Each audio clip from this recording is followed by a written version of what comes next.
Hello guys, welcome back to Darshil Institute.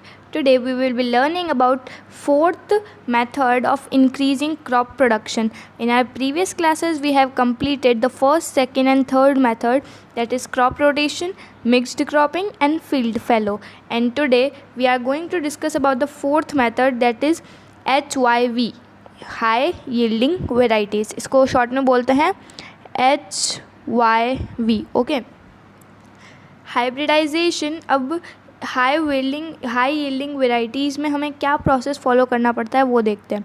Hybridisation is the process, हमें hybridisation एक process होता है उसे फॉलो करना पड़ता है. और ये होता क्या है वो देखते हैं. It is the process of cross breeding two plants having desirable characteristics to give high yield of superior quality. मतलब हमें अगर अच्छा पौधा चाहिए और हमें तो हमें क्या करना चाहिए. ओके, तो वो देखते हैं हम एक एग्ज़ाम्पल के थ्रू इसे समझेंगे.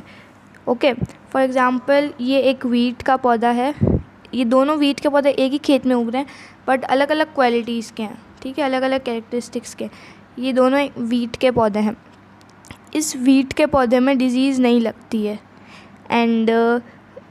और इस वीट के पौधे में डिज़ीज़ बहुत ज़्यादा लगती है. इसमें डिज़ीज़ ज़्यादा लगती है पर फिर भी जो आप कह सकते हो एंड प्रोडक्ट होता है, क्वालिटी ऑफ वीट होता है, जो इससे क्वालिटी आती है इस वीट की, वो बहुत ज़्यादा अच्छी होती है. ओके, पर ये इसकी ग्रोथ बहुत धीरे धीरे होती है, मतलब बहुत धीरे धीरे प्रोडक्शन होता है. ठीक है, टाइम ज़्यादा लगता है डिज़ीज़ की वजह से. और इसमें डिज़ीज़ नहीं लगती है और जो इसमें क्वालिटी होती है वीट की वो थोड़ी कम अच्छी होती है. वी कैन से मतलब छोटे छोटे गेहूँ होते हैं जैसा है ना, और इसमें बड़े बड़े होते हैं.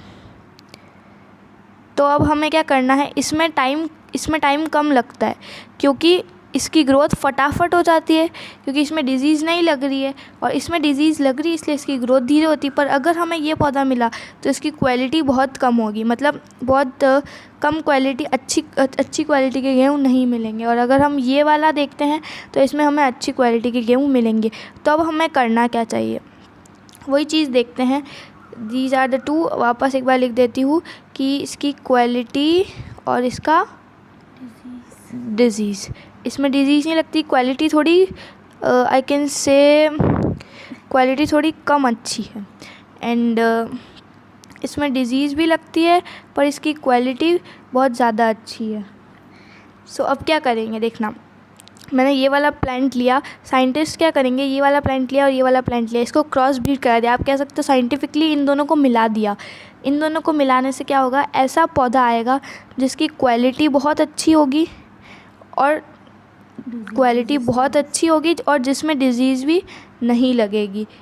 इससे क्या होगा, अगर उसमें डिज़ीज़ नहीं लगी तो उसकी ग्रोथ फास्टर होगी, और अगर उसकी ग्रोथ फास्टर हुई तो हमें जल्दी प्रोडक्ट मिल पाएगा, हमें जल्दी वीट मिल पाएगा और उसकी क्वालिटी भी बहुत अच्छी होगी. इसी को बोलते हैं हाइब्रिडाइजेशन. हाइब्रिडाइजेशन को ब्रीडिंग भी बोलते हैं और जो साइंटिस्ट इसको परफॉर्म करते हैं इस प्रोसेस को, उन्हें ब्रीडर्स बोलते हैं. Okay, breeders. अब हम देखते हैं नेक्स्ट मेथड ऑफ हाइब्रिडाइजेशन. मतलब हम हाइब्रिडाइजेशन कैसे कर सकते हैं. Two plants with desirable characteristics are selected. For example, one plant which gives higher yield but is susceptible to diseases and other plant which shows resistance to diseases. वही example जो मैंने भी आपको समझाया था, एक में डिजीज़ लग रही हैं पर उसमें जो क्वालिटी है वो बहुत ज़्यादा अच्छी आ रही है, और एक में डिज़ीज़ नहीं लग रही है और क्वालिटी भी बहुत कम अच्छी आ रही है पर इसकी ग्रोथ ज़्यादा हो रही है, ये फास्टर दे रहा है हमें ग्रेन. ओके, इसलिए तो हम ये हाइब्रिडाइजेशन का मेथड फॉलो कर सकते हैं. नेक्स्ट हियर इज़, उसका एग्जाम्पल दे रहे हैं. In case of bisexual flowers, to prevent self fertilization anthers of one variety of plants are removed by a process called emasculation. Okay, तो हम अब ये इमैस्क्यूलेशन क्या होता है. एक बाइसेक्सुअल फ्लावर आपने देखा होगा, फॉर एग्ज़ाम्पल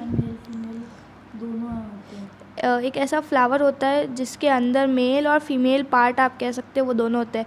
आपने पहले भी पढ़ा था, मेल पार्ट को क्या बोलते हैं, एंथर, और फीमेल पार्ट को स्टिग्मा. तो ये दोनों इसी के अंदर फर्टिलाइजेशन ना हो जाए, इसलिए इस आप कह सकते हो फ्लावर के अंदर से एंथर को निकाल दिया जाता है, ठीक है।